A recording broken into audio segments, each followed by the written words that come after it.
Ipapakita ko sa inyo dito yung gaano kahaba yung dike ng port dito sa Cadiz City, Negros Occidental.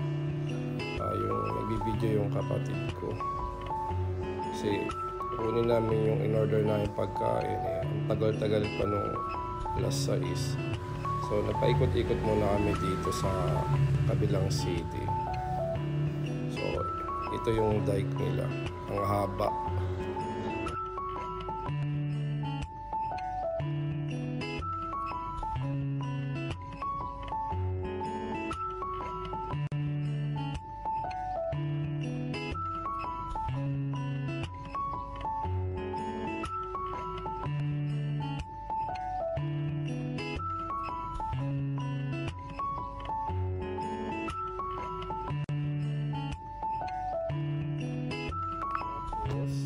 Habang nagdadrive ako, may daanan kami ditong motor.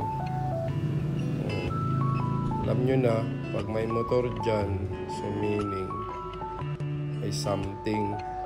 Wala akong sinabi ha, pasabi ko may something. So nagdi-date sila dyan sa likod nyan, sa likod ng dike na to.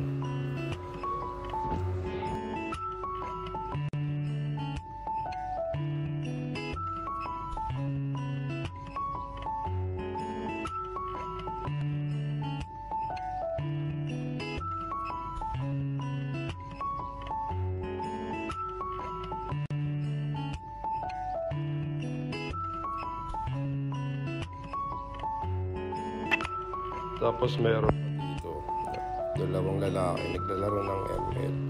So wala silang pakialam kahit mainit. Kasi hindi siya ganun kainit, guys. Malamig, mahangin. So hindi mo ma-feel yung init. So kita nyo yun, di ba? Mga dami nakatambay. So ayan. Makita nyo, mainit siya pero hindi siya mainit kasi mahangin siya. So, hindi ganun kainit yung pakiramdam dito sa Negros. Kaya masarap tumira sa probinsya. Ayan, so papunta na tayo dun sa kabilang dulo. So nag-start kami dun sa pinaka dulo dun sa kabila. Tapos ito ngayon yung dulo naman pupuntahan natin. Tapos pabalik na tayo after dito.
Ayan, labas na kami.